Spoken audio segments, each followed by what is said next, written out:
Hello, and welcome to the Space King podcast, where all things converge, from the innermost depths of the mind to the outer reaches of the cosmos. This is your reality.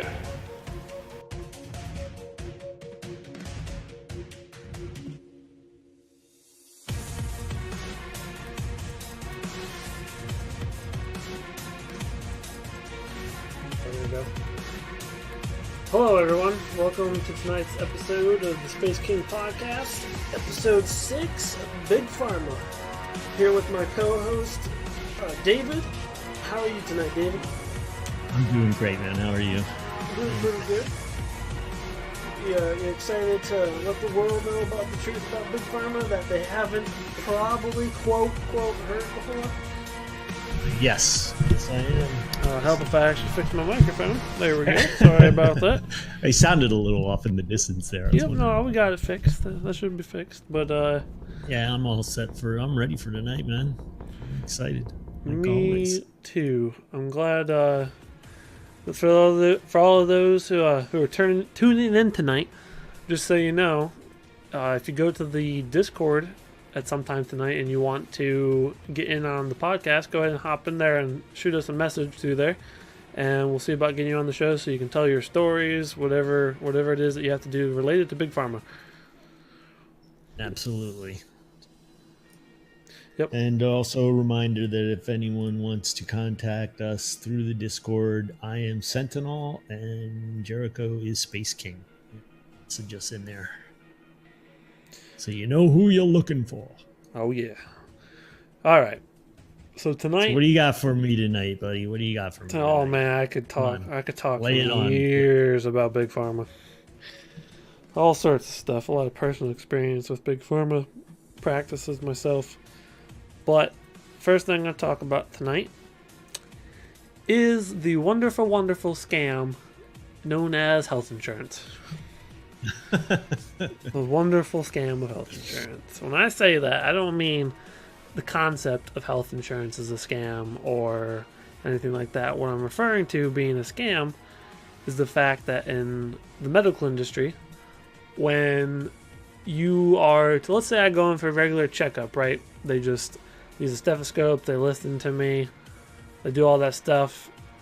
Sometimes you're paying $200 or $300 for a normal checkup, which I understand people got to get paid. But then there's times where you go in and you get some routine stuff done and you're paying thousands of dollars for something because the whole health insurance like infrastructure has made it to overcharge for everything, literally, so they can go through and pay it with insurance, and like it all counters each other out and like it zeroes stuff out. It's just this whole weird, huge mathematical concept that makes it near impossible for a normal person to pay for for their health needs without insurance.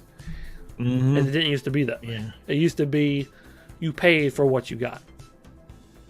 It's not that way exactly. anymore. It's not.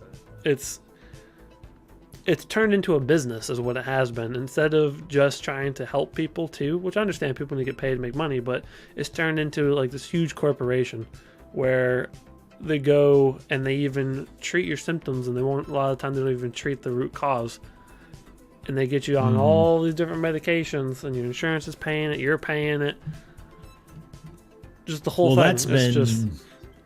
That's what's been going on for years, and it's turned into a business instead of doctors wanting, well, and I don't want to say doctors because that's not fair, but it's about treating or managing the symptoms, not curing you. And I think a lot of good doctors caught in the middle of that. They want to help people, but the way the system has become, so much red tape. They don't have much of a choice but to say, here, take this medication. They can't a lot of times recommend something that would actually cure you. Sometimes. Yeah.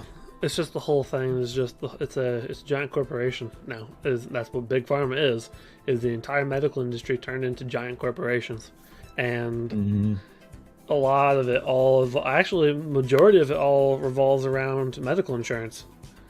Literally. Yeah. Because it wasn't you think until you blame. Yeah, I mean, do you blame the insurance industry, or do you blame pharmaceutical? No, it's hand in hand. Both Yeah. of them have gone together to make like the medical and so it was government, insurance companies, and the medical industry. Not so much the doctors necessarily themselves, but more or less the producers of the medications and the equipment and that stuff. Mm-hmm. Like, I agree with that. if someone goes in for a 10-minute checkup and they get a stethoscope listened to and that's it, and they say, okay, well, here's blah, blah, blah, like whatever the issue is. If you're in there for 10 minutes and you leave, it shouldn't cost you $500. Yeah. I went a joke. to the doctor, what do you call it? What was it? Six months ago? It was longer than that. But I had to go in to get, I had a nasal infection. And, he, the first time, it's like first patient thing, you go in, it was $150 just for the first, because I was a first time patient. And To put you into the system? yeah, it's $150 basically for him to come in and say, what's your name? Let me take your blood pressure. Look you over. Was real that with quick. insurance? No, I was in there for about 10 minutes. No, Well, but I'm literally saying I was in there for about 10 the minutes. cost of that was $150 including what the insurance paid? No, it was $150 out of my pocket because I do not have insurance. Ah, gotcha. And, I just thought, for 10 minutes, that's crazy, Plus the cost of the medication that he then gave me, which almost killed me. But that's another story, Yeah. So So it was $150 plus whatever the total cost of that medication was. yeah, exactly. Yep. Exactly. Yeah, And it was funny when oh, go ahead. it's fine. I don't blame. I don't think the blame falls on most doctors. I definitely think some of them are very much aware of the issue and they ride on it fully. Like I'm not, no joke, over the course of 4.5 years, I probably talked to like 100 different doctors about different things. Mm-hmm. Some of them were very genuinely trying to figure out what the problem was, and then there was some that take one look at you, listen to the stethoscope. Oh, you have this, and this. And it's like, well, first of all, you didn't do anything, no test or anything. You're automatically saying this and trying to give me a bunch of medicine without even ever testing me on anything. Yeah. Well, you were, because people that don't know about this, you were sick for a very long time, right? Yeah, I was sick for 4.5 years. Turned out I had black mold poisoning at the end of it, and at one point I asked my family, and I asked my primary practitioner if I could be tested for mold poisoning. They said, I don't think that's what it is, and I ended up being cured due to natural remedies that we found online. After in less than 30 days, I was cured, and I suffered for over 4.5 years. That's crazy, man. Yep. That's really crazy. Black mold poisoning. They thought I had everything. Like West Nile, Lyme's disease, like anything you could think of, I was being tested for. What led them, or what led them to finally saying it was black mold? No, not them. That's what we figured out. I took a mold supplement, a natural anti-mold supplement, and was cured. Went back to the doctor a year later, and they said, "Oh wow, you look good. What happened?" And told them what happened. I was like, "Well, I guess it was black mold." They're like, "I guess it was mold." It might not have been black mold. Oh, so you figured it out on We your figured own? it out on our own after spending years and years and years of going to we were going to Johns Hopkins. Okay, like at some point, but Johns Hopkins, I will say, very good doctors, very good staff, very kind. By far, some of the best treatment I've ever had in a hospital was definitely at Johns Hopkins. They definitely earned their reputation. But it's like, I don't know. A lot of the stuff I had done, they try to charge you $3,000 for listening to you with a stethoscope and doing an X-ray. Yeah. Well, like you said, the doctors at the hospital, they're great people, and most doctors are. They're caught up in a system that doesn't allow them to offer, alternatives to people. A good example of that is my mother. She has macular degeneration, and she went to the doctor, and she found out told her you have macular degeneration. And for those that don't know, it's an eye disease that can lead you to go blind eventually. It gets to the point where you go blind. So, we're like, okay, what can we do about this, stuff? And the doctors are like, there isn't anything we can do. All we can do is keep an eye on it, really monitor it, and that's pretty much it. Did they tell you no pun intended? What? Oh, yeah. Did they tell you no pun intended to keep an eye on it? Yeah, exactly. And so my mom and my dad, they did some research online, look around, and she starts taking lutein. And lutein is a vitamin that helps with your eyesight. It's found in carrots. Okay. Yep. It's basically adage an eye bright too, right? Like the eye bright, yeah. Mm-hmm. Yeah, if you eat a lot of carrots, you'll have good eyesight. In World War II, they fed it to the fighter pilots in Europe, in England, and you could tell who the fighter pilots were because their skin actually turned orange because they were eating so many freaking carrots. Wow! And they actually contribute that to helping them win the Battle of Britain because they had such good eyesight at night. So my mother starts taking this, and she goes every 6 months to the eye specialist, and they look at it, and he says, he goes, no changes. This is good. So she goes back again, and 6 months later, good, no changes. So this is going on for like 2 years. She's going to the end. He's like, this is great. It's not progressing. This is fantastic. And then she goes, and he looks, and he's like, well, this is interesting. And she's like, what? And she goes, your eyes have gotten better. And he's like, what are you doing? Like, what? And my mom's like, well, I've been taking lutein. And he's like, oh. And he's like, of course. And he goes, I can't tell you that that's helping or tell you that you should take that, but you keep doing whatever you're doing. He can't. And that's how they get him in the system. Like, that's how they get him, because they've made doctors afraid to be able to say, oh, a natural supplement can work for you, because the government been tested, looked at. So a lot of it has been tested, and a lot of it they know it works. They just Well, they obviously, like I said, they've known. I mean, World War II, they were giving it to the freaking fighter pilots to help with their night vision, and they contribute that as a factor to the fact that they won the fucking Battle of Britain. Excuse my language. Yeah, we've regressed a lot in terms of medical. We've progressed in a lot of things, but. Yeah, if they can profit from it, they don't care about it. Unreal Cade says, Mr. Marcus. Sorry. He said what? Mr. Marcus says if they can't profit from it, they don't care about it. Yep. Yeah. Oh, hey, Mr. Marcus, thank you for being here tonight, for monitoring for us. Appreciate that. Sorry for cutting you off, David. I just saw that. I wanted to. No, it's quite all right. But yeah, I mean, he couldn't legally tell her you should take this, and he knew about it. That's the thing. Like, the doctor knows that this stuff will help people, and he can't suggest it. And this is a disease that will cause you to go freaking blind. Yep. And he can't tell people to take this vitamin when it will help. It's ridiculous. It just pisses you off, man. Yep. What they need, and I know this, a lot of the way a lot of people get away with it is they're not technically doctors, but they come. You go in, you tell them about your issues, and they say, "Well, I can't tell you to take anything, but I personally take this for that, or something like that." Like I don't know. I don't remember exactly how. There's some weird way they have to get around it, and it's ridiculous. Like there are, like for example, a doctor couldn't tell you to go take a certain amount of willow bark. Or a certain amount of, wintergreen.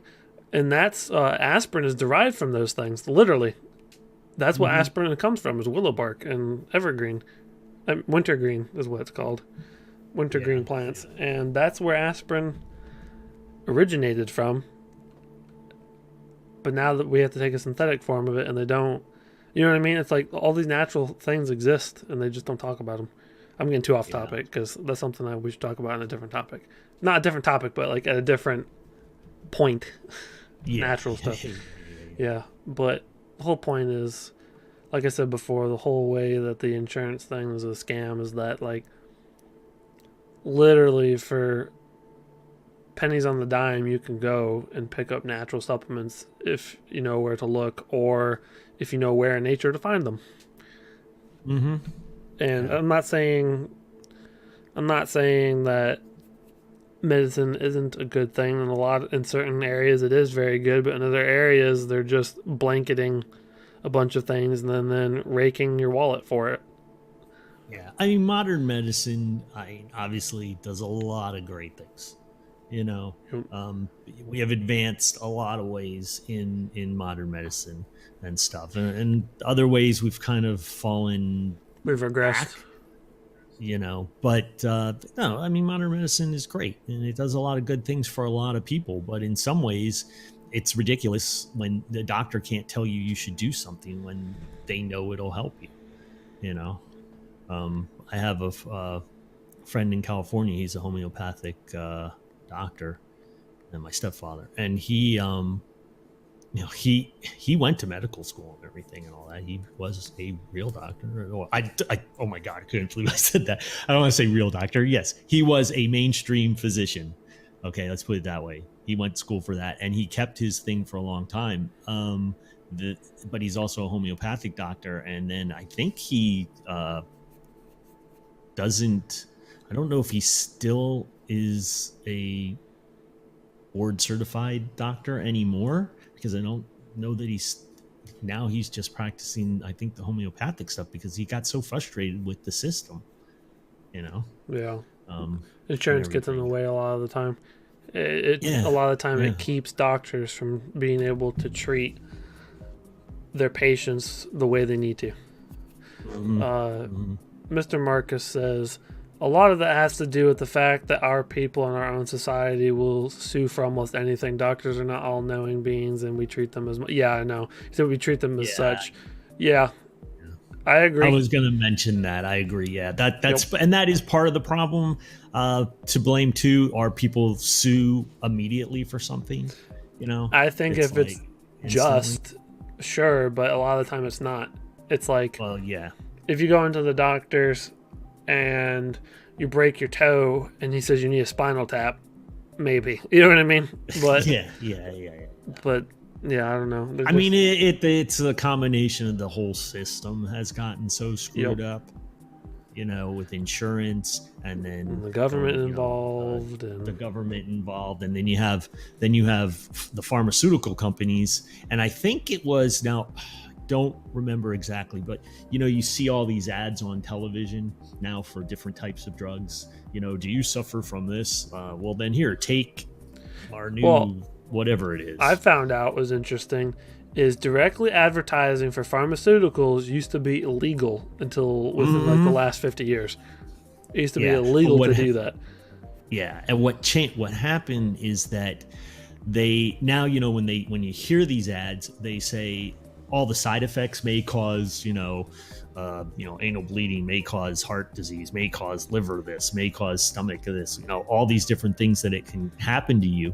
And what happened is that they passed a law that said, I'm not exactly sure on this, so I'm going to be a little iffy here, but if I remember correct, they passed the thing that said, as long as they list all the side effects, they can put pretty much anything on the market. So they can put drug A out as long as they know, as long as they tell people that it will cause this, that if it causes these side effects, as long as they list that, they can put it out. And that's why all these things on TV have all this stuff listed, because they couldn't do that before. They couldn't put something on the market that would cause other problems or cause side effects. And somewhere along the line that got changed. And that's why now all these ads on TV have all these lists of side effects when they tell you, you know, whatever, if you have, you know, problem with your stomach, here, take this thing, and then they tell you, but it'll also cause all these other problems. It's crazy. Yeah, it's A lot of it's not even. I could be wrong, but I believe 99% of the time it's not the doctor. It's everything else involved. It's the insurance, the government, the pharmaceutical companies. I mean, look how many pharmaceutical companies are also chemical companies, and they're crossing in between the two. Yeah, well, that's true. That's true. Yep. I mean, a lot of these doctors, the other problem too, now a lot of times they go to medical school. They're not taught to treat the disease to cure it. Yep. They're taught to manage the symptoms. And the reason is you can't make money off of someone who's cured. Correct. And the pharmaceutical companies aren't going to come up with, pharmaceutical company A is not going to come up with a cure for a disease. They're going to come up with a way to manage the symptoms, because otherwise they're not going to make money. And if they do come up with a cure for something, it's because if there's no cure for it, they can't profit from it anyways. So they'd rather profit on the cure. It's like, let's say disease X has absolutely nothing that can treat the symptoms, and the only way you can make money was to make a cure for it, and then you won't be able to treat that person anymore. At that point, they would probably make the cure because they're not making money any other way than curing it. Mm-hmm. Yeah. But how many, really, how many diseases do you know about where they actually have something that you can take that actually cures you? None. And, most things, it's how to manage the symptoms. Or how to prevent it. Yeah, or how to prevent it, but it just seems like everything is on preventing symptoms nowadays instead of... Where before it was about curing you. Yeah, and Iodine. Iodine, yes. Iodine helps. Yeah. I don't want to say take iodine. Me and Jericho are not physicians. We are not doctors. Oh, I didn't say take anything. I just said iodine. Yeah, but I did. No. And we are not physicians, and we are expressing our own opinions of what we think. If you have a problem, please seek professional medical help of some kind. Do not listen to us two clowns. Yes, thank you, David, for saying that in there, and thank you for anybody that listened to him say that, because we don't want to be sued. Exactly. I know we are not freaking doctors. We're just giving our opinions and thoughts of what we think. This, and the fact that we have to say this really sucks. It's stupid. This is part of the issue of the whole thing. I can tell you, I'm not a doctor, but I was cured. Well, I believe I was cured by a natural remedy, and when I take iodine, I personally feel better. Yeah. Now, I got a question for you. When you went back to the doctor and you told them, this is what you did and this is what you believe happened, were they like, oh, okay, so it was mold, or were they just, they didn't know what to think? The doctor's face, when I told them I got better after I found a natural anti-mold supplement online and took it, and within a month I was 100% better, could eat whatever I wanted to, no more symptoms. Their face looked like they regretted not testing me for mold when we had suggested it. And then they said, well, that must have been what it was what they said, and that was it. That's all I talked about it. Do you think they would have given you if they had tested? Or they couldn't have. Could they have given you this? Not that supplement, no, but they could have treated me for fungus. Okay, yeah. But they would have had to test me for it first, and they didn't want to test me for it because they didn't think that's what it was. Where, interestingly enough, black mold poisoning covers every single one of the symptoms I was presenting with. Wow. Like a lot of diseases do, unfortunately. You were really bad off. Oh, yeah. Okay, let's put it this way. I'm 6'4", and I got down to about, I don't know, probably 160 pounds, 160 or 170 pounds, and I'm 6'4". Wow. And I'm a naturally broad person, and you could see my cheekbones and my face and everything. Yeah, it was pretty bad. Wow. But as soon as I took that, within a month, boom, I could eat whatever I wanted to. and I was fine. I can't believe they never tested you for it though. Like, Oh no, they damn. tested me for. Technically they tested me for fungal infection of spinal fluids, but I don't know. I had pretty much anything you could think, almost anything you could think of, I had done, except for like surgeries and stuff. But I was tested for like everything. I was tested for cerebral palsy. I was tested for Lyme's disease. Tested for West Nile. I was tested for STDs. Like literally anything you can think of that may have presented with what I had. Yeah. Turned out Well, mold at least poisoning. you were able to take care of it. Yeah, You know, it at least you was. took care of There it. was What eventually led you to like look it up yourself? well, the entire time we were trying to look stuff up to figure it out because we figured the doctors were doing their tests and we figured we'd keep looking and try to get it. Because what ended up happening is I ended up going into what they call true panic attacks. It's not brought on by anxiety or anything. You could be sleeping and boom, you wake up and your heart's racing and your body's in like overdrive. And what was happening is I was suffering from random spouts of inflammation in very severe levels of inflammation throughout different parts of my body. It was attacking different parts of my body, and so my body would go into basically fight or flight is what they told me, and I would start suffering panic attacks because of it. It's like my body was dumping all these chemicals into my system, causing me to go into overdrive. Oh wow. And it was causing me to... It took a long time before I was able to master, okay, my body's just freaking out, I'll be okay. It took a long time, it took years to master that because... And it still wasn't a perfect science, but it's hard because... Like, do you know how your body dumps out dopamine when you do certain things?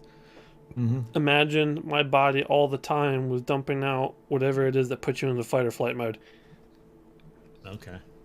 So that's basically what was happening, but it wasn't a thing brought on through mental stress or anxiety. I was stressed from being sick and not feeling good, but that wasn't the factor. And the entire first year of being sick, not the entire first year, I would say the first while, talk about insurance and stuff, it was a nightmare. Where up in my hometown, that's why I want to talk about this thing, is up in my hometown, I had insurance up there through the state of Pennsylvania, and it was okay, the insurance was okay, but there's so many things that they were trying to charge me for, because they were like, I'd go into the hospital, and the ER said it's all in his head.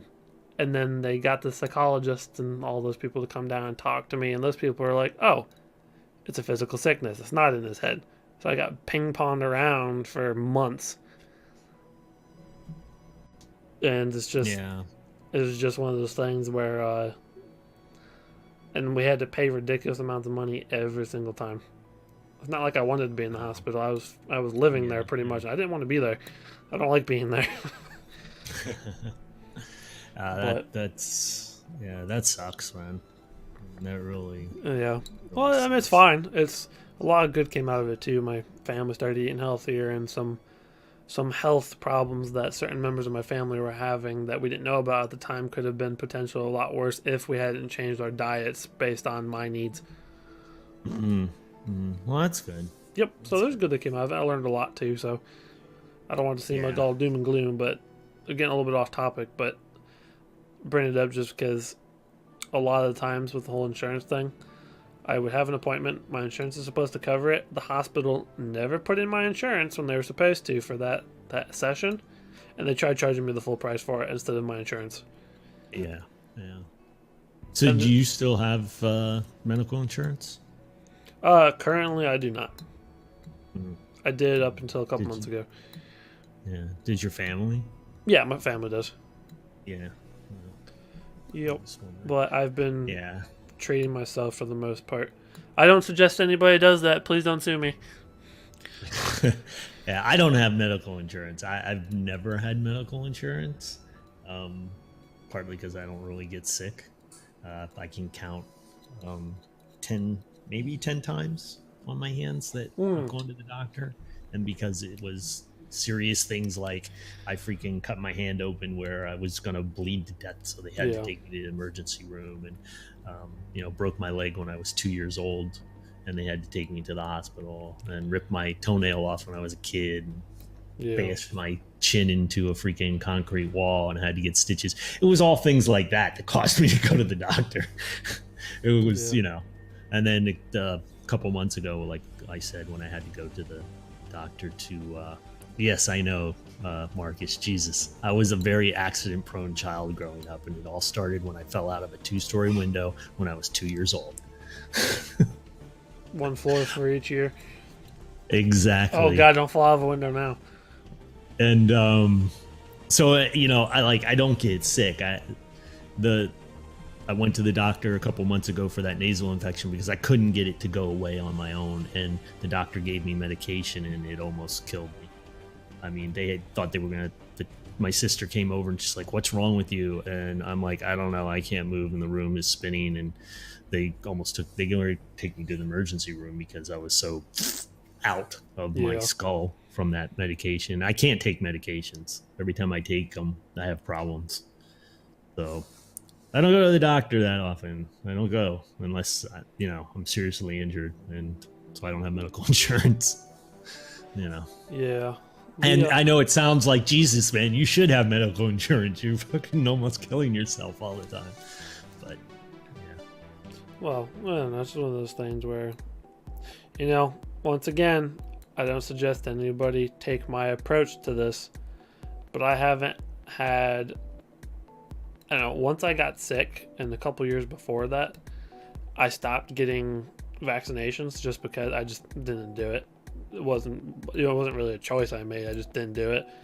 And then I don't know, it's probably going on let's see, I don't know, probably going on like 8 years now. I haven't had a flu shot, and I have yet to get the flu, even though everyone else in my house gets the flu, and they all get the flu shot every year. I'm around people, surrounded by people that have the flu every year, and they get vaccinated for it. And I don't, and I've yet to get it. At worst, I get sniffly for a day or two, get stomachache for a day or two, boom, done, and they're sick for weeks. Yep. It's just... My mom, I know what you're saying. Sorry, I didn't mean to interrupt. No, that's fine.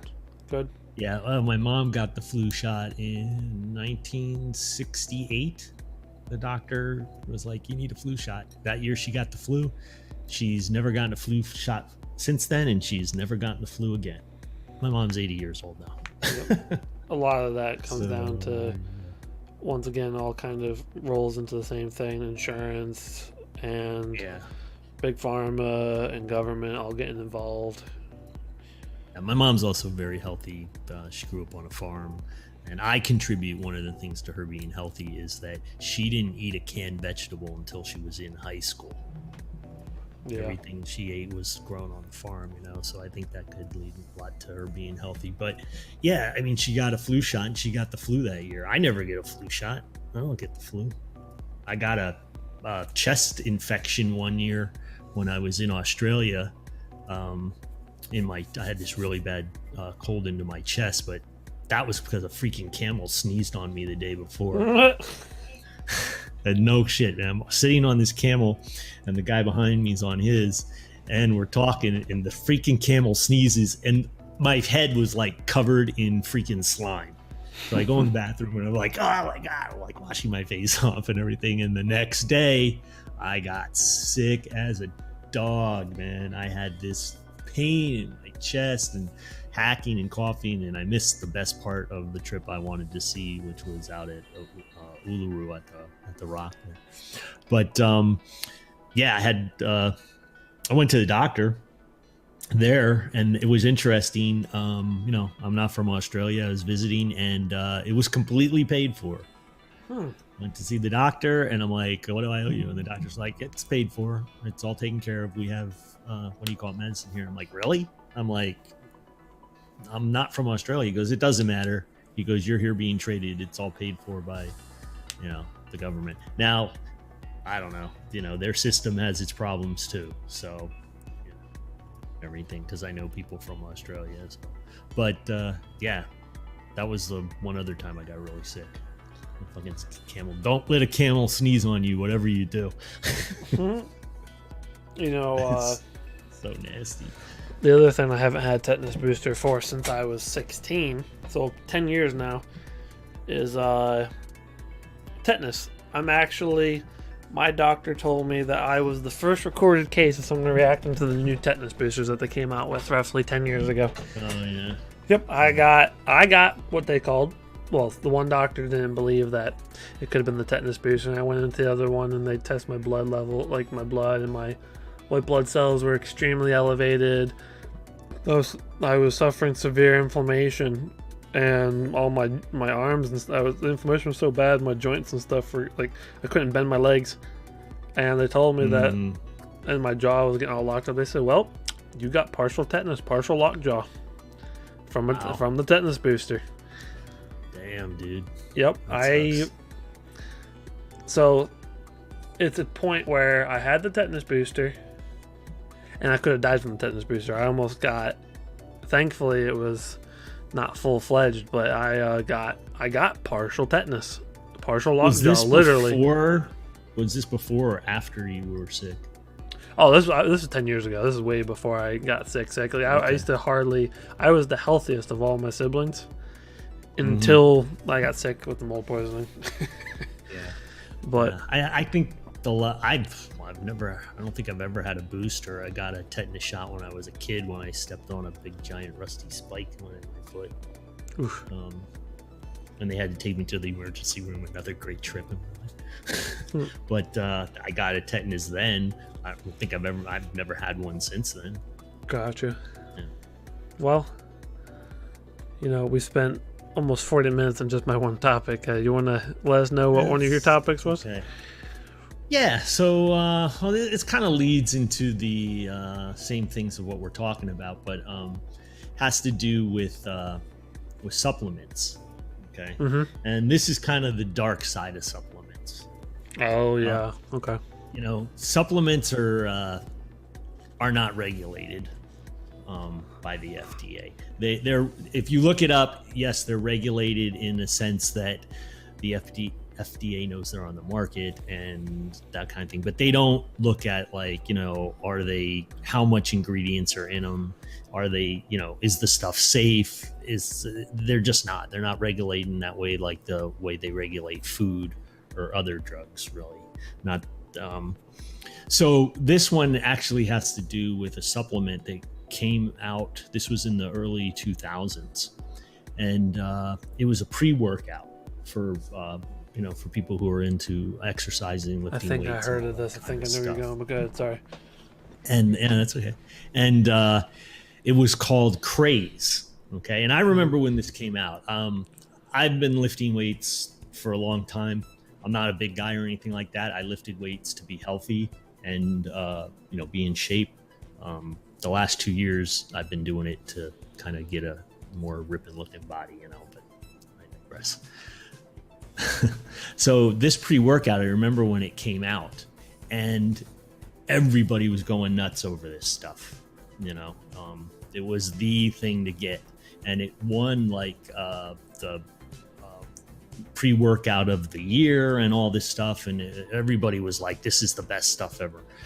Well, it turns out that this stuff, a bunch of athletes all tested for freaking drugs in their system. They tested for methamphetamine. What? It turned out that this fucking shit contained methamphetamine in it. It contained what it was. It's a analog chemical analog of methamphetamine. It's in the amphetamine family, and it was testing as meth, and it's basically a synthetic form of methamphetamine, and they were testing positive for it and shit, and that's why all these people were like, "This stuff's so great. If you take it, man, you're gonna want to work out like a madman, but you gotta watch because it's addictive. You'll want to take it all the time. You'll be working out in the morning and you'll take it again. You're gonna want to work out at night. The stuff is outrageous. Yeah, go crazy."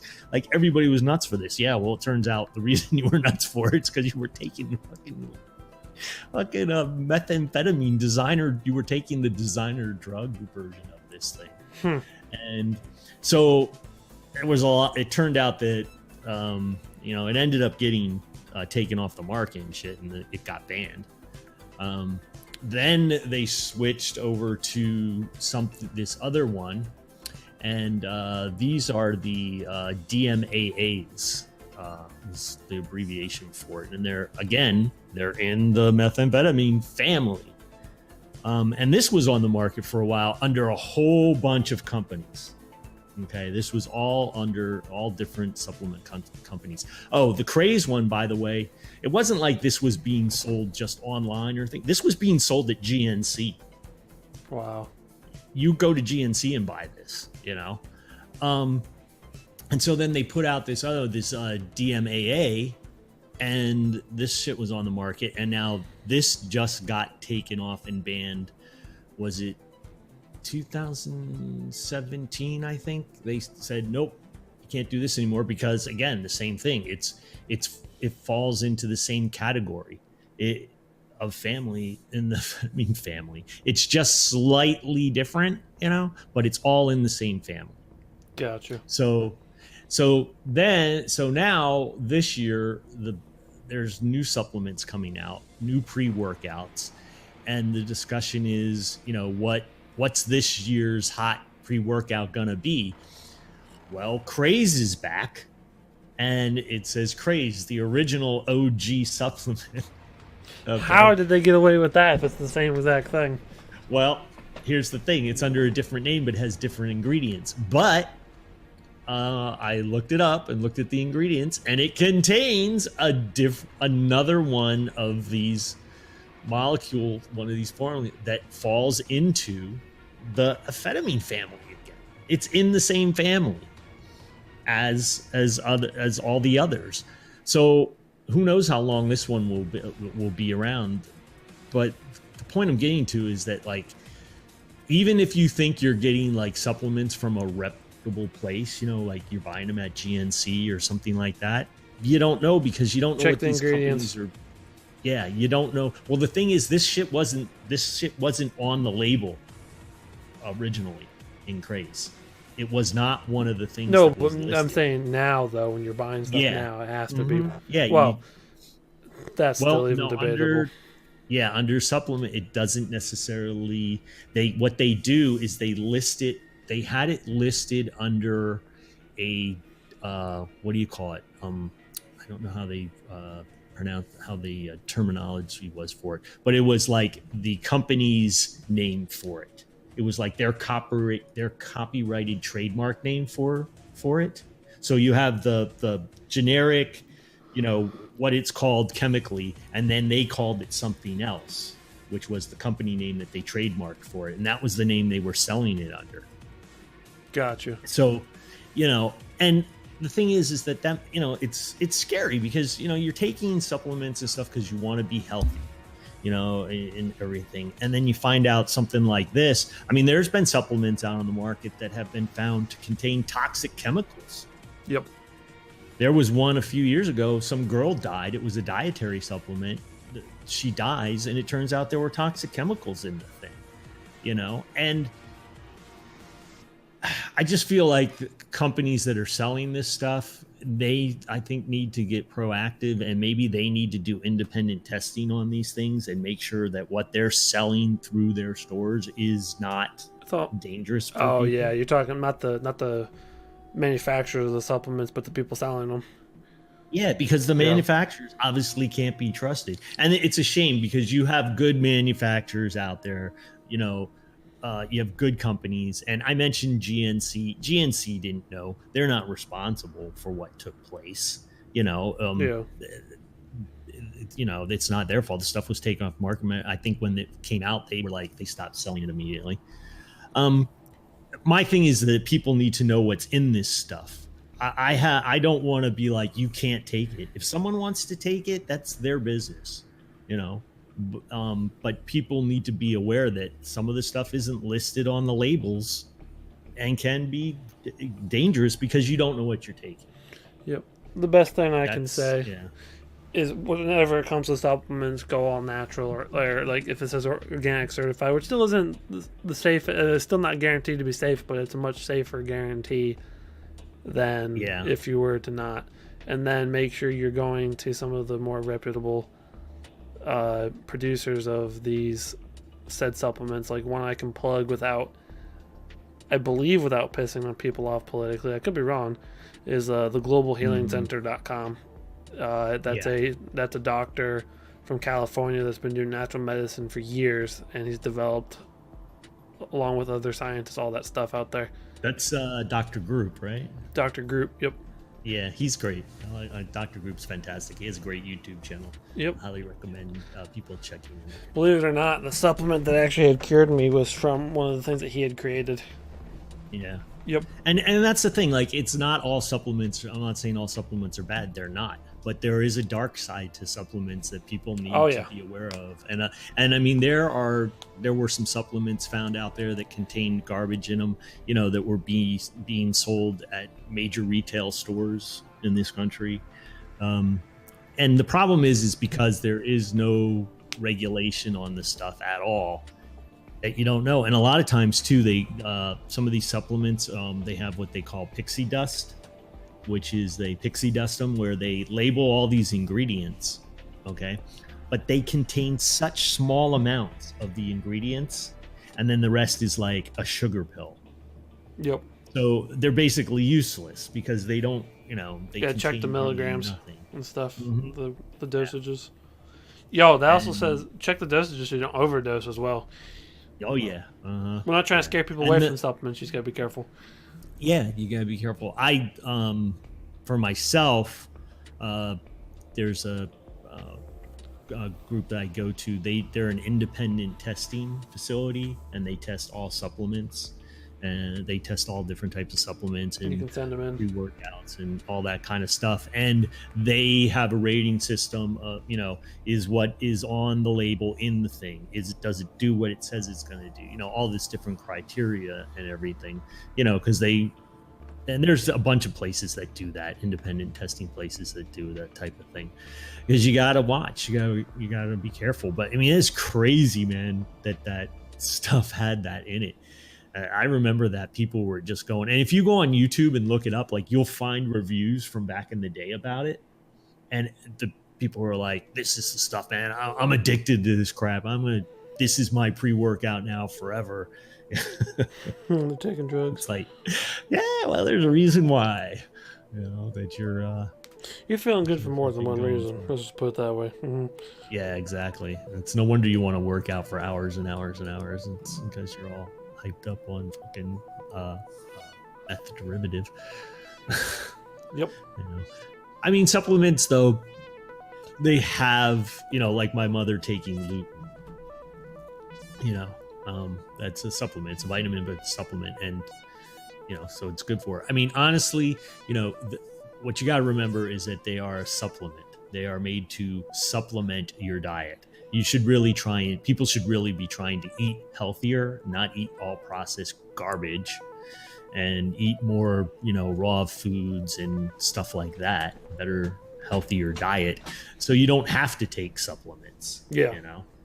And personally, my personal view on pre-workouts, if there's any bodybuilders out there and stuff, they're probably like, you don't know what he's talking about. But my personal view on pre-workouts is that they're a scam. You don't need them. Have a freaking cup of coffee. Have a real strong cup of coffee before you go work out in the gym, and you'll be just fine. Oh, what I do, quote, pre-workout, is just take, what's it called? Whey protein. I do it before and after. That's all I do. Mm-hmm. And that's not technically a pre-workout, it's just something I do beforehand. Yeah, I mean, if you need energy before you go work out, a cup of coffee is, because a lot of these things too are just filled with caffeine anyways. So you're just wasting your money. Oh yeah, I don't mess with caffeine, so I didn't know that's what the whole point of pre-workouts was. I didn't know those were for more energy. I just took stuff from my muscles to be more developed. Yeah, a lot of the pre-workouts are for more energy, and then some of them contain BBACs, and they'll also contain creatine, Creatine, what Creatine's creatine not does is good. it opens up your muscles More blood flow. for better blood flow and absorb more nutrients into it. Yeah, that's not bad. And if you're taking creatine, it's good. It helps you recover a little quicker too with your workouts and stuff like that. But you need to be eating good foods, because if you're taking creatine and then you're just eating garbage, it's not going to do you any good. Yep.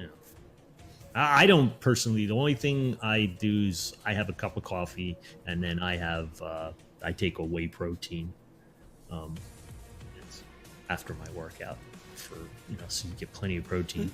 But you got to be careful with supplements. You just don't know what you're getting all the time, and some people out there are just freaking terrible people, and all they're looking to do is make a buck. Yep, that's the same exact thing. Same exact thing goes for normal medicine too.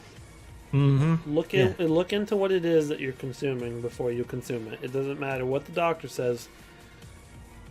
Look into it first. I'm not saying don't take it if the doctor tells you to. I'm saying just do your homework and look it up and see what it is.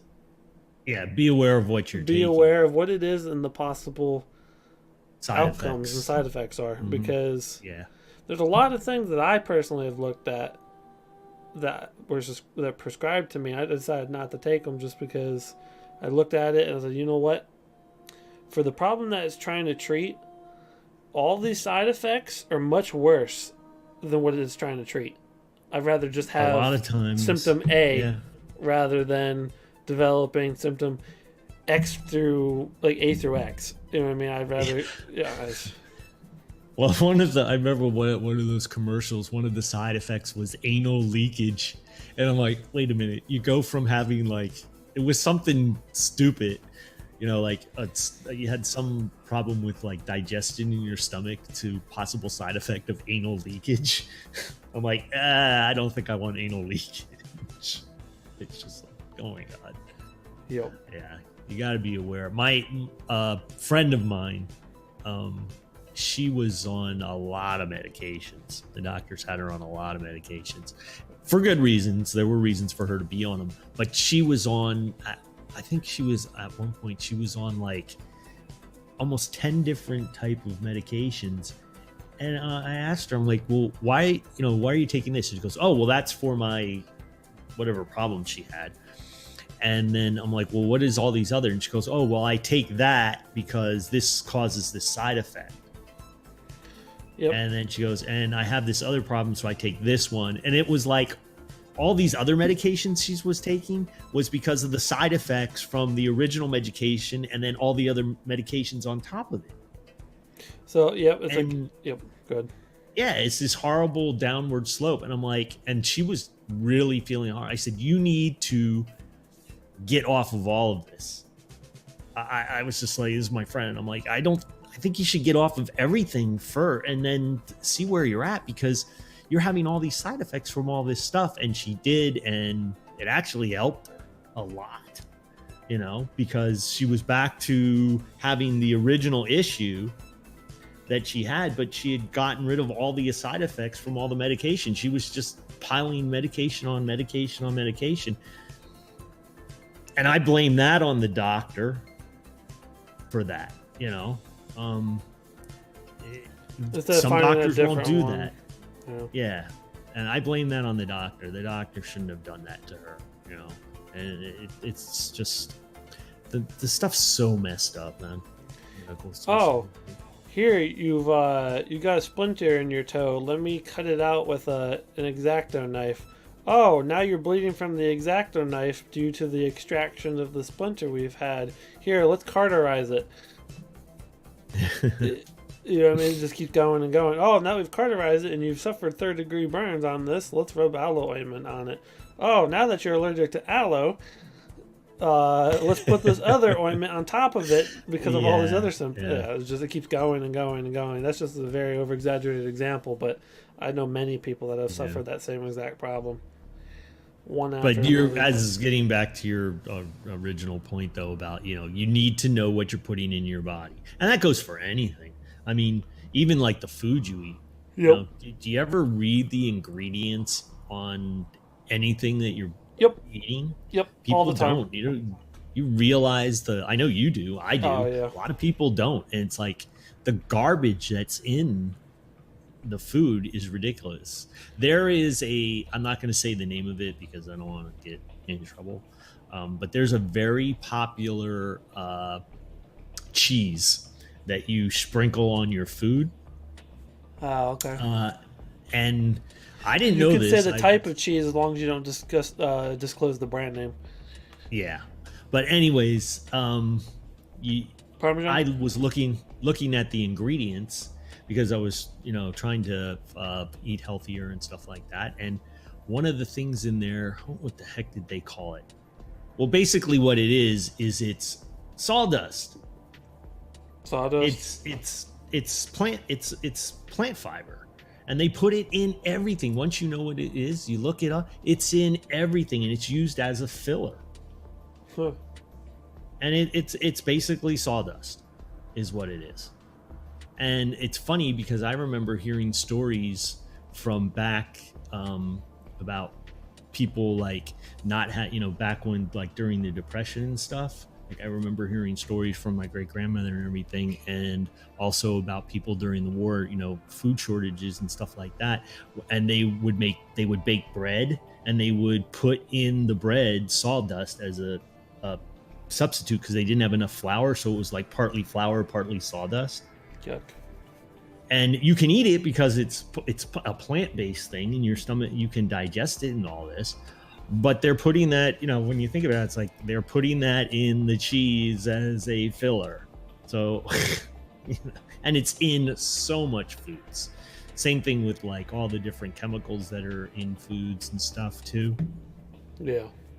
You need to know what you're putting in your body. And I have no problem with anybody putting whatever they want in their body, but you need to know what you're putting into it. Pretty much. There's a dark side to supplements just as much as there's a good side to supplements. But I thought that was one hell of a crazy story, man, that they freaking stuff contained methamphetamine. No, it is crazy. You get one hell of a workout, though. Pretty much. Keep going and working out like a madman. Got myself a healthy banana that I'm eating right now. I got myself a healthy bottle full of water. Not plastic bottle. Good. It's a glass bottle that I'm reusing that I filled up with water from my water filter. Alexa Pure. That's right. Also, a reminder to everyone that if you want to join us tonight on the show, just click on that Discord link, go into the podcast waiting room, and we'll put you on. Be happy to hear what you have to say about tonight's topic. So what else do you got for us, Jericho? All right. Well, I'll go and talk about something that's not quite as current as the stuff that we've been talking about. But I know you find this fascinating, is lobotomies.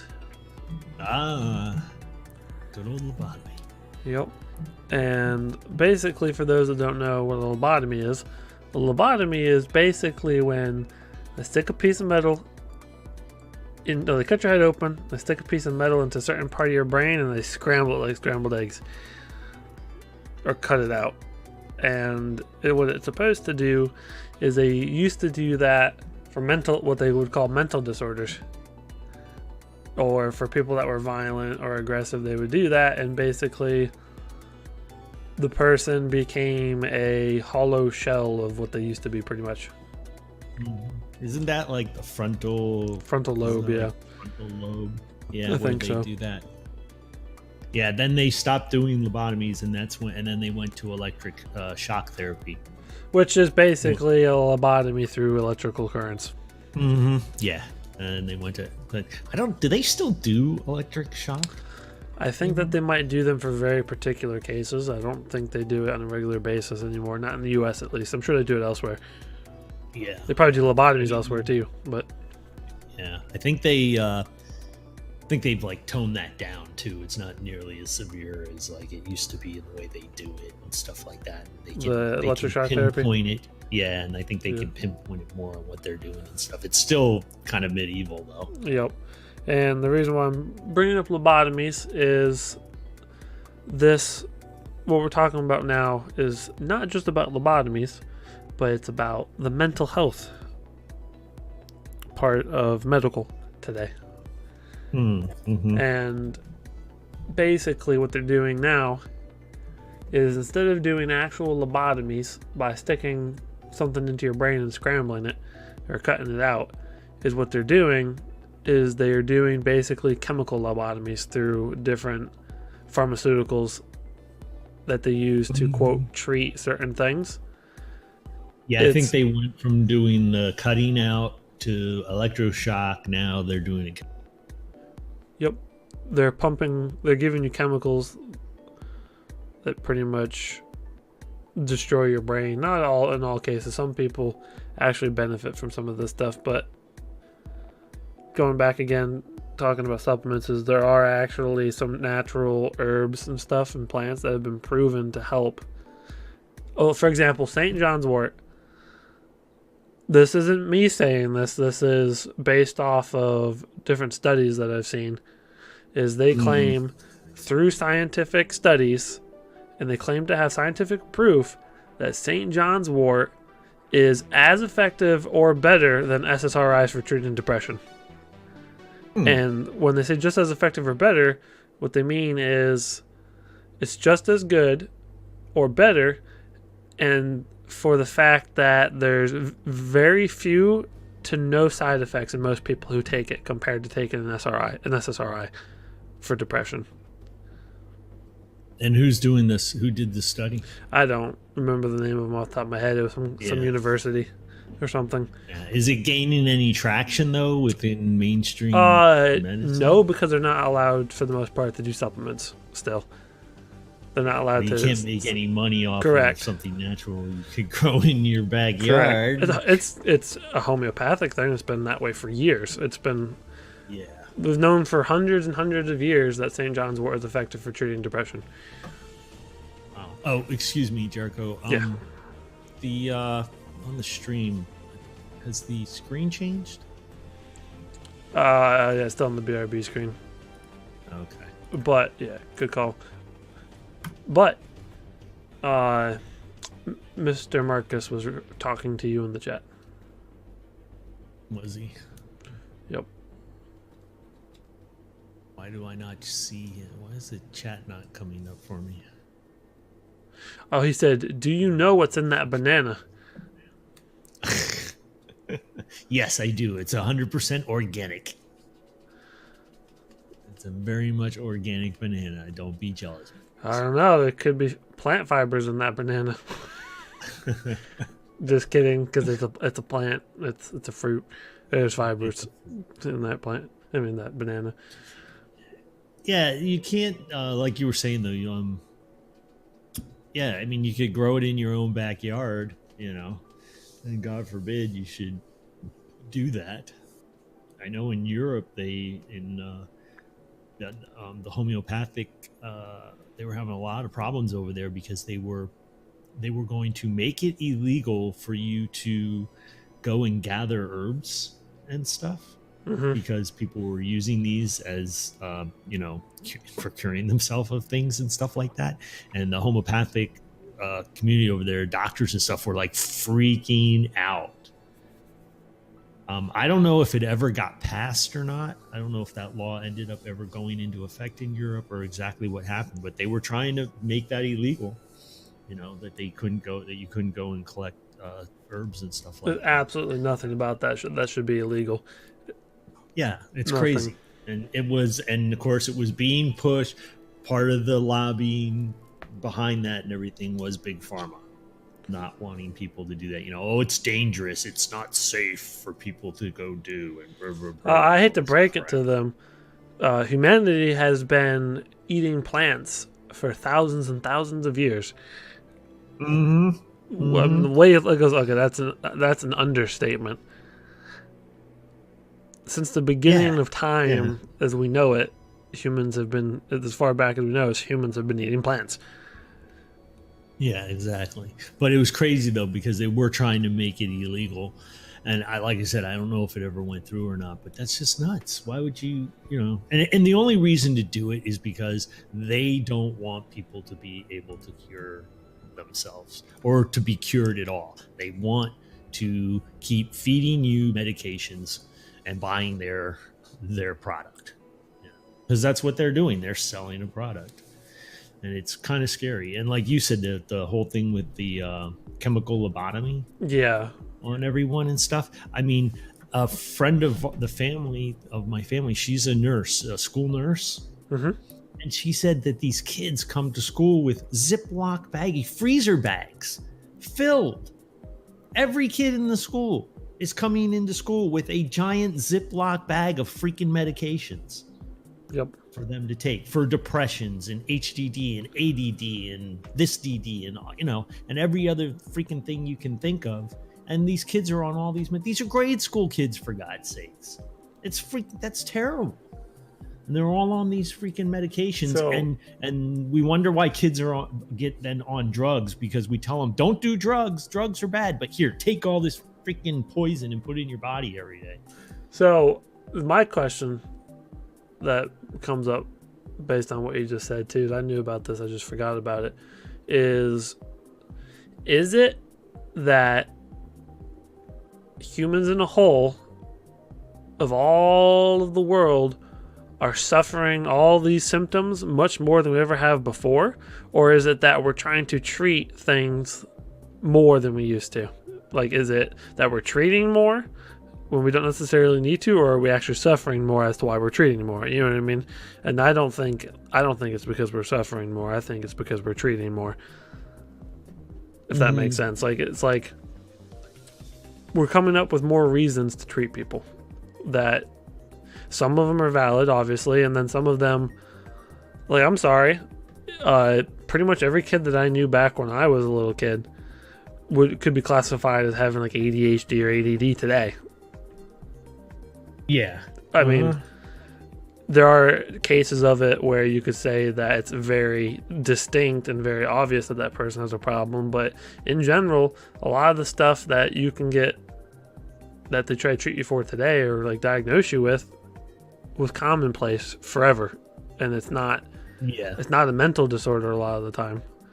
Like, for example, I had an interesting run-in with a psychologist the one time. I ended up, long story short, my spiritual awakening stuff started happening and family thought I was crazy, and they told the doctor A, B, C, D, E, F, G about all the stuff I was saying and doing, supposedly. And the doctor had already had he had already presumed that I had schizophrenia before he even talked to me. Oh, really? Yep. Before he even talked to me. So it's like, my question is, how is it you're going to diagnose me with something without ever having talked to me, when literally everything you were told came from another person, and that all 100% could have been made up? How do you know? You know what I mean? Like, how do they get away with diagnosing people before they ever once met the person or talked to them? I never got diagnosed with it, I'm just saying. Like, The fact is that they were like, oh, well, I think you should seek. But you know what I mean? It's just like, I don't understand. I got a little bit off topic, but that's just along with psychologists and what they're doing today. The reason why I say that is they're giving people medications for so much stuff that a lot of it's just growing up. You can't tell me. They're good. Oh, no, go ahead. Go. You can't tell me that little kids growing up and being rambunctious is not normal. It's been that way for since the beginning of time, as far as we know. Even back in the 1900s and 1800s, when it was very strict, where compared to today, where kids did not talk unless they were spoken to, they still ran around outside and they fought with each other. They you know what I mean? They wrestled, like, this stuff. Like, you can't tell me that that's kids having energy. All kids having energy is something that needs to be treated. It sounds more like, a lot of the time, a convenient excuse to make it easier to deal with that child. No offense to anybody. I don't mean every single case of ADHD is false or anything like that. I'm just saying there's I believe, a lot of misdiagnosis with that stuff. Yeah. And there's been a lot of scientific studies that I've seen that even state that a lot of the time people are misdiagnosed with ADHD and ADD, all that stuff. Yeah. Well, I heard this. Somebody told me this. Now, I don't know if it's necessarily true because I didn't go look it up. But I was told that, what was it? AD? Attention or AD, whatever, attention deficit disorder, ADD, attention deficit disorder. Yeah, that's a real thing, but the ADHD was a made up thing. That was made up so that they could sell these other drugs. Yep. That the ADD was real, Big but Pharma. The ADHD was something that was made up in order to sell drugs. And I agree with you. There are definitely some kids who have attention deficit disorder, but most kids, that's what you do. And you're hyper as a kid, for God's sakes. You run around and do crazy stuff. And like you said, it's just laziness on some people's parts. They don't want to deal with it, or they've been led to believe that it's a problem. Yeah. And I'm sorry, just pumping kids full of all of this stuff is ridiculous, and that's one of the one of the big problems that they're having now is antibiotics are not as effective as they used to be. They give them out like candy because they've given them out so much that the diseases are now turning and not being effective against this stuff. It's crazy how much medications are given. That they did a study that our water, how much chemical, how much pharmaceutical crap is in your tap water, because they're not able to filter some of it out at the treatment plants.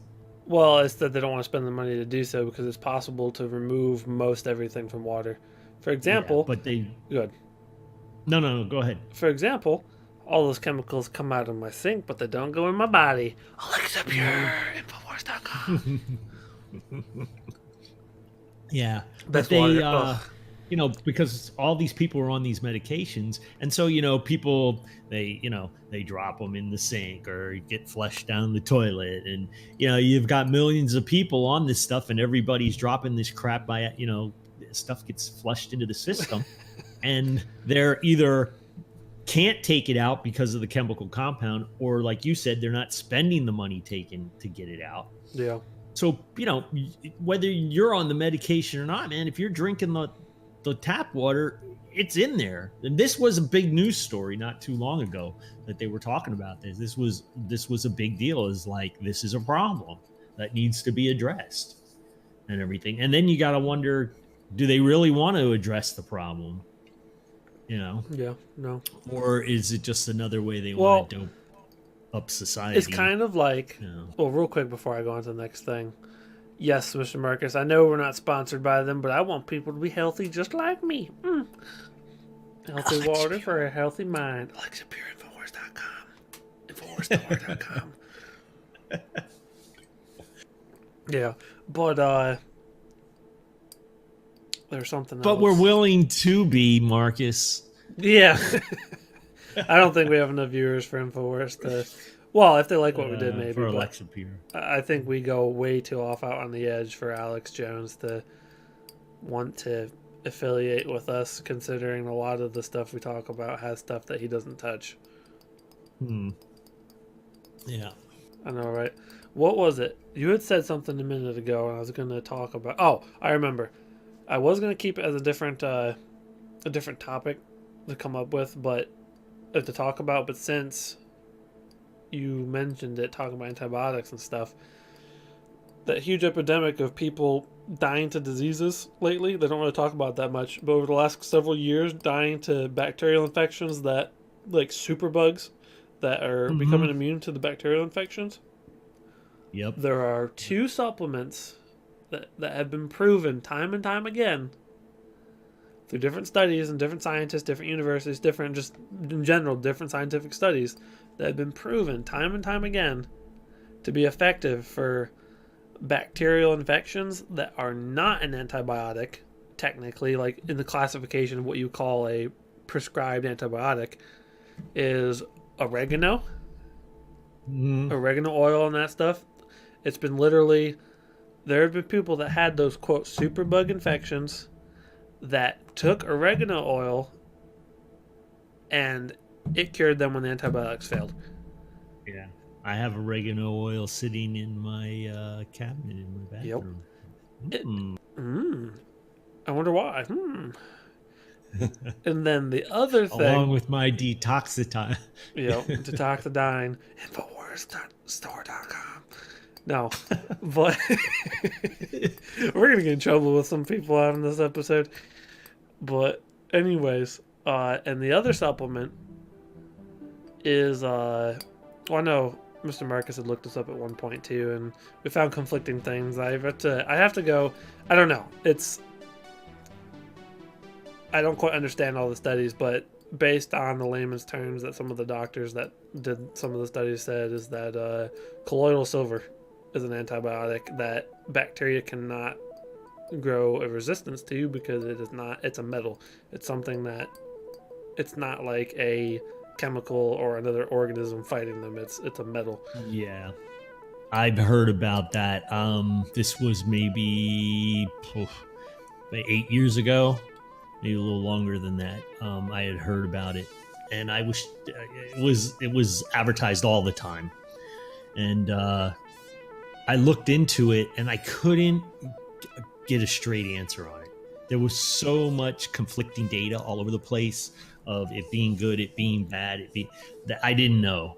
And so I decided not to, again, knowing what you're putting into your body, I just decided not to mess around with it because I couldn't seem to get any straight answers on whether it was toxic or not.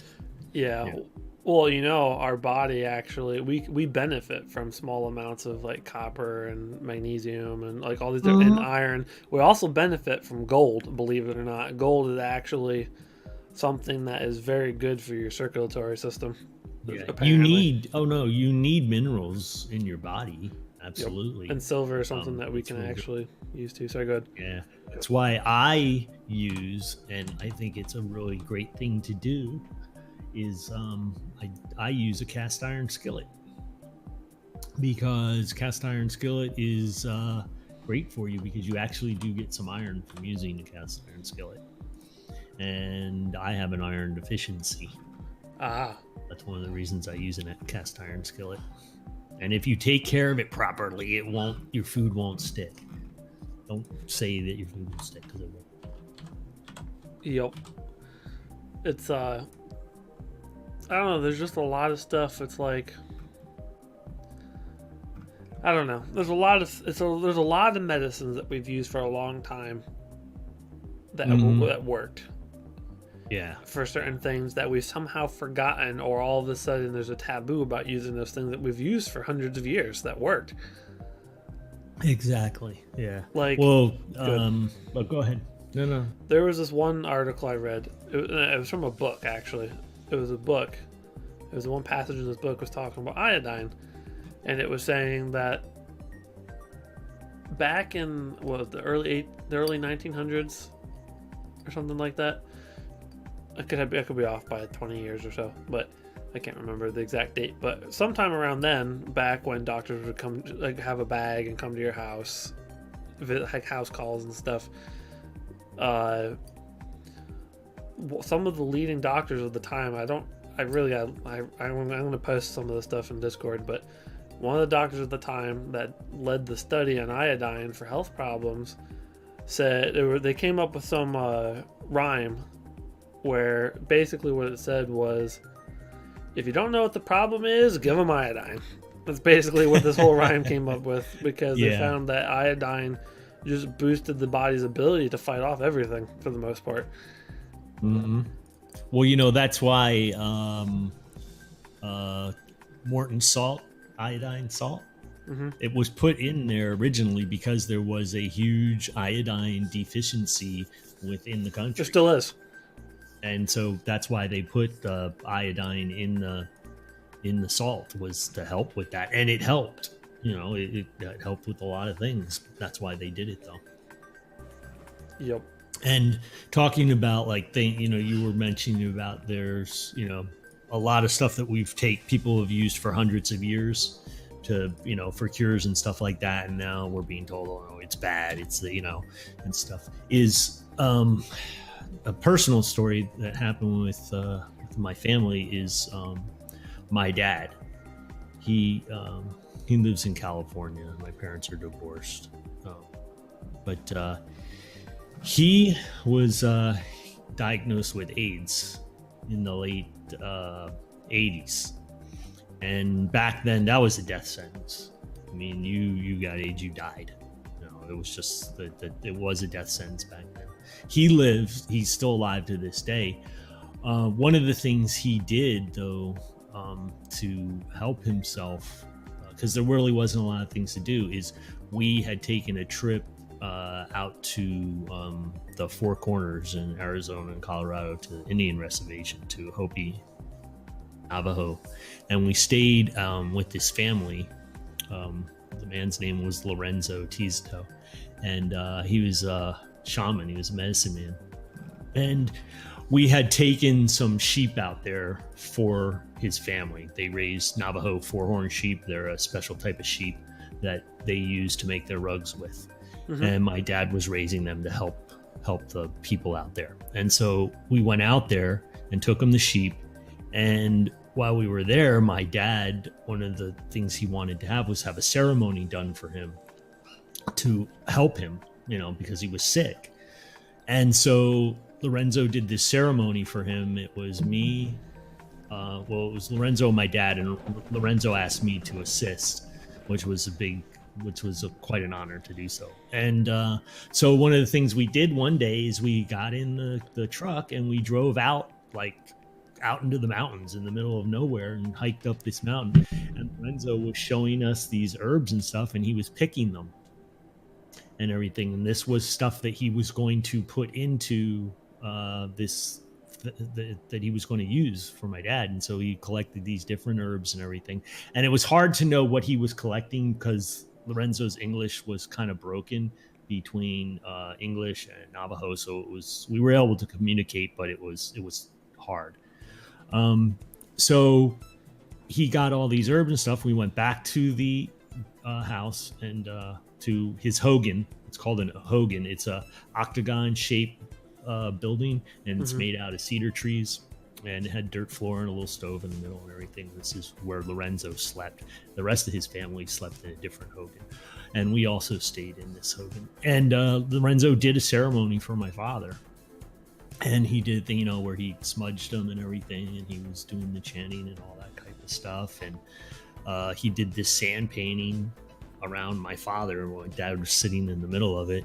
And he did this sand painting around him and everything, and did all this stuff. And at one point, covered my dad with the blanket and was doing the thing. And my dad said he saw this light just appear, like this bright light just appeared in front of him and all around him and engulfed his whole body. And then he drank this stuff that Lorenzo had made and everything. And then Lorenzo scooped up the whole sand painting and put it in a thing, and I had to take it outside and I had to go and get rid of it and everything. And my dad still is alive to this day, and at that time there wasn't any hope for him. What was it again? You said that he had he had AIDS. Oh yeah. Sorry, good. And he there was no hope for him at that time, and he contributes that to one of the things that helped him survive. Whatever Lorenzo gave him, we don't know what it was. Whatever herbs and stuff, whatever ritual that it was that he did. Yeah, and whatever ritual too that he performed. But definitely whatever Lorenzo did, it did something. It helped him. My dad's still alive to this day. Now my dad's on a chemical cocktail of different drugs that they use to treat HIV and everything. And he doesn't have any signs of the disease within his blood anymore in his system. He still has it, but it doesn't show up. But my point is that, here's something that this man's using, or was, it was a ceremony. It was natural, that they've been using for, thousands of years. And, it helped them. It was amazing. It just really was. It was something, I tell you. It was amazing. And there's so much of that type of thing. And what's interesting, is a lot nowadays. I think a lot of the drugs that big pharma, they're chemically synthesizing these drugs in the lab and everything and stuff. But and some of it they still get from nature. But what they do is they find it in nature and then they chemically synthesize it, so then they can patent it under their name. Aspirin. And then are able to sell it under their name, and they don't want you to know that it came from this plant somewhere. That's like what I was saying. Aspirin is derived from a natural form. I forget what it's called when it occurs naturally, but aspirin is essentially the chemical synthesized version of this natural chemical that does the same exact thing. Yeah. I forget what. Oh, it's in birch trees too. It's in birch bark. Yeah. Birch trees. Yeah. Yep. It's. I mean, do you want me to go into my next thing? Yeah.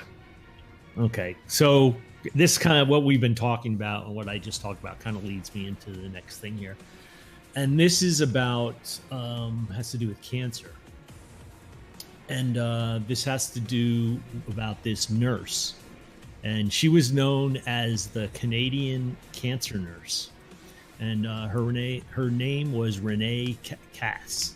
And she lived in Canada. And she got, I guess she started practicing, 1926, I think it was. And she lived to, was it the late 70s, 78 or 80, something like that. Around that time is when she passed. But what happened is she had this natural remedy to give to people who had cancer. And people were getting better. They weren't dying of cancer. And what happened is that she was a nurse in a hospital, a regular hospital, and she was taking care of a patient. And she was giving this woman a bath, and she noticed that the woman, part of her breast was missing, and she had a huge scar on it. And so she asked the woman about it, what happened, and the woman told her. And so the woman told her that she had come from England to Northern Ontario to be with her husband, and they were prospecting up there. And while she was up there, she had pain in her chest and everything and problems. And they went to a doctor and she found out that she had breast cancer, I guess. And so they were going to leave the mining camp and go seek treatment, I guess, or whatever and stuff, and see what could be done. And before they left the mining camp, a old Indian showed up and talked to her and gave her certain herbs and everything to put together into a mixture, a tea, and that she should drink it. Okay. Mm-hmm. This woman was not supposed to live. This woman was supposed to die. They were pretty much telling her, you're not going to live. Well, it turns out this happened when she was when the woman was around 21, maybe she was 30 or something. I don't remember exactly, but anyways, she lived into her. The next time, the woman in the hospital, when she was in the hospital with the nurse, with Renee, well, the woman was 80 years old. The cancer went away. She never had any reoccurrence of cancer or anything. It was gone. So this, of course, piqued Renee's interest. This cat's interest, and she started looking into this and all this stuff, and she found out what the tea was called, and the tea's called Isiac. They call it Isiac now, and that is Renee's last name spelled backwards. Her last name is Kess, and so if you spell her name backwards, it spells Isiac. It's called Isiac tea. And what happened is she talked to, there was a doctor, and she found out that there was a patient that was terminally ill. They had done everything they possibly could for this person. There was no hope. So she asked if she could try this tea on the patient, and the doctor, with the doctor's permission, said, yes, you can. So she went in, so they were ministered it to this woman, and the cancer went away. The woman got better. And so now this piqued the doctor's interest. Okay. The doctor was like, okay, this is interesting. So a colleague of his, they got together and they ended up applying for a grant to do a study, I guess, from the government, and they got some money and they did experiment on mice that ended up with Isiac. They ended up infecting the mice with cancer, I guess, and then they did these tests on them, and it was like, wait a minute, this is working. This shit works. And so she began to use this all the time under the permission of the doctors. What happened is that she couldn't go and just give it to someone. She wasn't a doctor, and it wasn't a known medication, so she couldn't go practice medicine. But what was happening is that people were starting to hear about this, and when people were completely terminal, there was no hope, you're gonna die, you're not gonna make it, they would go to her, and she was treating people with it, and she was curing people. These people lived this went on for 30 years. This woman did this. She did this her whole life. And she treated all these people, and a lot of people were cured. And if they weren't cured, it extended their life much longer than it was supposed to. Like, doctors told this one guy, you have 10 days to live. The guy ended up living for another year or something after he started taking this tea. Wow. So if it doesn't completely get rid of it, it still seems to be at least effective in slowing the process. Yeah. And what you got to realize is that a lot of these people that were coming to her were at the end stages of trying everything else, of trying every other if they tried mainstream medical effectiveness. If they had tried the tea earlier, they might have survived. It might have gotten rid of it completely. Huh. Yeah, and that's one of the things I said that about my father when I mentioned about what Lorenzo did for him. One of the other things my dad did is because he was grasping for straws to live, is that he heard about this and he heard about the tea, and he took this tea back in the day. And he also contributes this tea to boosting his immune system and helping him live longer. That he got through the time where there wasn't any help from any modern medicine that he could take to help him with what was going on. Yeah. And he used this also. But I know people personally who have taken this, who had cancer and took this, and the cancer went away. Wow. And when she died, when she passed away, thousands of people came to her funeral as a testament of, people that were alive because of what this woman did. And she was fought all the way by the government. At one point, she was thrown in jail several times, I guess, by the Canadian government. All sorts of, trying to shut down her clinic, because they had a big thing up there. I guess it finally went to the Canadian government, and they had these hearings and stuff. And people were pissed. They're like, look, they tell me I'm going to die. One lady got up and said, I'm going to die. They told me I have 6 months to live. There is no other thing for me to do. They can't help me. The the doctor said there's no other treatment. And you won't let me take this. You're making it illegal for me to take this, and I'm going to die. Why won't you let me take it? This is what they were doing, the government. and stuff. Nowadays, because of the way supplements are and everything, I don't know what the deal is in Canada, but here in the US, you can buy ECA. They won't talk about it though because they don't want you to know if it does cure cancer. They don't want you to know. They can't make money off of it. Yeah, it's just sold as an herbal supplement. It doesn't. I don't think it says anything on the bottle about curing cancer. But here's the thing with it. There's a one brand that's on the market, and my family buys it and takes it. And then there's another brand which is supposed to be the one that comes from her family. That's also sold, and I guess there's a couple other places other brands. But it turns out that some of these companies are substituting one of the ingredients for a cheaper version that is supposed to be similar. Oh, that's not going to work then. Exactly, and again, that's the dark side of supplements.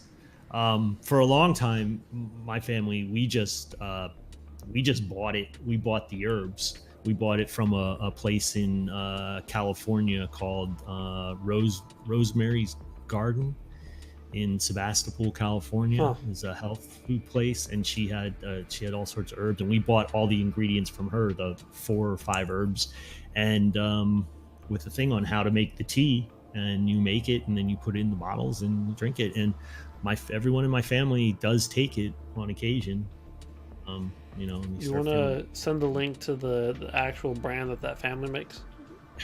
Yes, I'm gonna put it. We'll definitely put this in the Discord. It's the whole story about this woman and all about the tea and everything. But it's just another thing that was helping people, and they didn't want it to be done. Yeah, well, it's just sick. It's ridiculous. Well, there's a lot to it too. It's interesting. It's like I don't like the classic tea, like tea leaf and that taste and all that stuff and the caffeine. I don't like it, but over the last couple of years I've gotten into herbal tea, and one of my favorite herbal teas to take is chamomile. I love chamomile tea, and the reason I say this is it helps soothe the nerves. It makes me feel better. You know what I mean? Like, it helps me if I'm tired. It helps me get relaxed, so my mind's not so all over the place. I bring this up because I've came to find out that there's a lot of different types of herbal teas that you can get, and there are some herbal teas that if you take them, you can get. I'm not going to say it's like you're getting high, but you could essentially say it's a very euphoric thing. So the way some of these different things affect you. Like, I have a new tea I just got that I tried called Nighty Night tea. Which we've all heard of, but it's got passion flower herb, chamomile flower, linden flower, catnip, hop, strobile, and then it's got spearmint, lemon verbena, lemon peel, and Indian lemongrass leaf in it. And I took that. It helped me get tired, but I was so relaxed, and anything I was stressing about for the day just melted away. And it's like, there's stuff like that can help with anxiety and all that stuff, or stress, or just help you if you had a rough day, and they don't want to tell you about it. Or they make it seem like, oh, that stuff, there's no scientific evidence, blah, blah, blah, blah, blah. Well, there's lots of documented proof of people taking a lot of stuff. Like you're saying, that tea. Like that, whatever you... Yeah. What was the name of that tea again? It's called ECAC. The ECAC tea, and there was that study for it, but... Yeah, it's spelled ESSIAC. Okay. Yeah, it's just one of those things. It's like, there's so much medicine out there. There's so many proven things. At least not when they say proven, it may not have had lots of scientific studies, but there's been documented cases of people being cured after taking these things, and they don't want you to know anything about it. Yeah. I put it in the Discord, the link to the website, and then I also put a thing in there about that's on video. That's a small documentary about her and about what she went through, and everything that took place, like all through this, I guess started in the 60s and 70s and everything. And she never wanted to make any money off of this. She's an amazing woman. I guess at one point she was offered like a couple $1 million for her formula, and she refused it. She said, no, I'm not. If I do that, it'll never see the light of day. Yep. I mean, that's impressive, you know. So her family still creates this and sells it? Yes, now I guess her family creates it and does sell it, and you can buy it in health food stores. There's a cost for making it, so... Yeah, and there is another company that does that. There's another one that also makes... Yeah, there's another one that makes it too. But, you know, make sure, if you're going to buy it, I would buy the one that comes from, like, her family, I think, would probably be the best. Or get the... It says on the website what the ingredients are, and you can buy those ingredients. You can buy those herbs and make it yourself and everything. You just have to follow the instructions the right way and stuff to make it, you know. But it's amazing that here's something that was curing people of freaking cancer. Unbelievable. Yeah. And on that, that thing with the curing the people of cancer, did you hear that there's a company in Israel that says they have found a cure for cancer? No, I did not hear that, but I will tell you something I did know about that kind of stuff is the, you know, where over there where, what's the name? Dubai, and whatever that, like, not conglomerate, but, like, the coming together of all those Arab nations, like the United Arab Emirates or whatever it's called over there. Mm-hmm. Did you know a lot of the time that, my dad was telling me about this because he actually went to Dubai, I think. No, I think he went to Dubai with my uncle for work. And when you're there, they advertise to foreigners, come here, get your medical treatment, we'll pay for all the flights and everything. And once you're cured, we'll talk about the payments. But if you're not cured, it's like no money off our back. Like no money off your back, like out of your pocket. Or something like that. And what they're doing is they're flying. I could be wrong about the no money part, but they do. He was saying that they pay for your flights and everything. They're saying, come to our country, come over here. We'll treat you, we'll cure you, and we'll pay for your flights, and we'll send you home. You know, like we'll help you, like we'll cure you, is what they're saying to a lot of stuff, and they can get away with that, and they make a lot of money because they're not stuck to a lot of the regulations that we are. And they can do what they want. So there's a lot of different countries in the world that will cure you of things, and they don't have to worry about being sued by the government, or you know what I mean. Just and they're making a business out of it.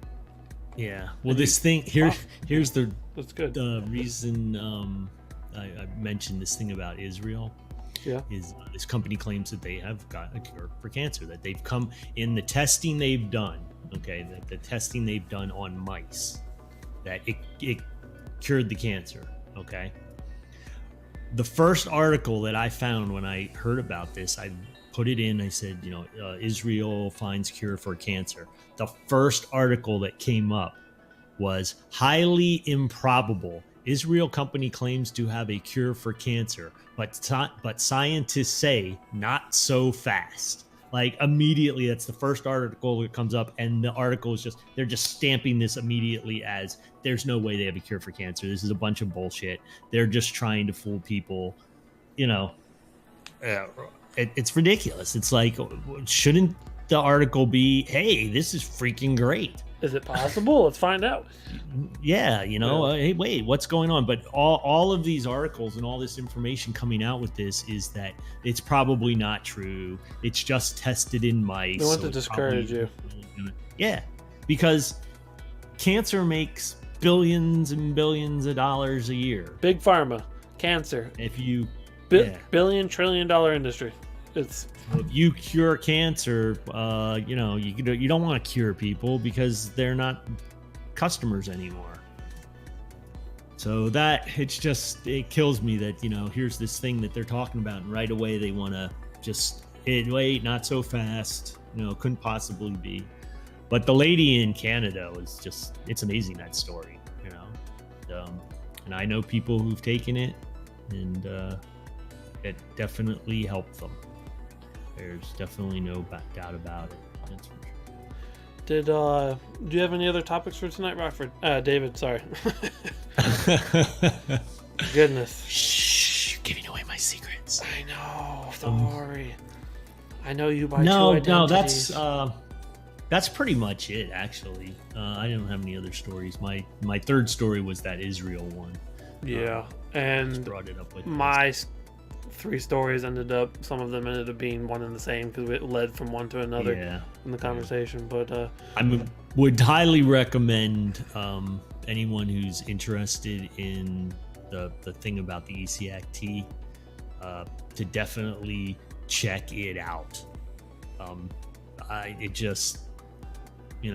There are thousands and thousands of people who claim that this helped them. Even now, it's more than that. It's probably more than thousands now. I mean, it's probably in the millions. But yeah, something I think people need to look at. I'm not saying don't go to your doctor and don't do your cancer treatments. Obviously, but this won't. It's not. Most likely, it won't hurt you as long as you're not allergic to it or something. Mm-hmm. Yeah. Most likely. I mean, we have to say that so we don't get sued. We're not doctors. I just recommend you look into this. And also, if you want to know the story about this remarkable woman and how she helped so many people in her life, it's worth watching that little documentary. It's about it's about 30 minutes long. And it's a great thing. It'll piss you off too. Yeah. You're gonna watch it and you're gonna be, what the F is this? You know, I would take the same approach to this tea as I did with the anti-mold supplement. I was sick, had a problem, nobody could figure it out, didn't look like there was any way to fix it. Saw the natural supplement, it was an anti-mold supplement. Talked to my family, said, you know what do I have to lose? We're gonna spend some money, and if it doesn't work, we spent some money and put some good stuff in my body. If it does work, spend some money, I'm cured. You know what? Go ahead. I'm sorry. And that was my outlook on it. Is like I don't have anything to lose by trying it. So same thing with this tea.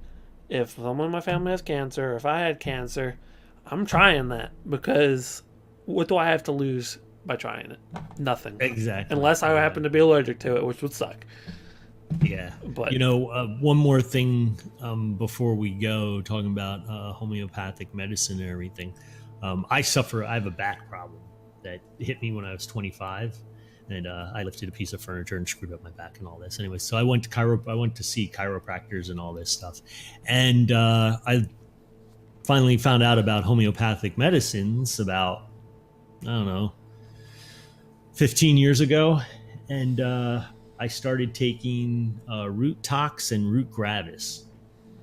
Okay, and it really helped my messed up back with my slip disc that I had, and it was like amazing how it helped it.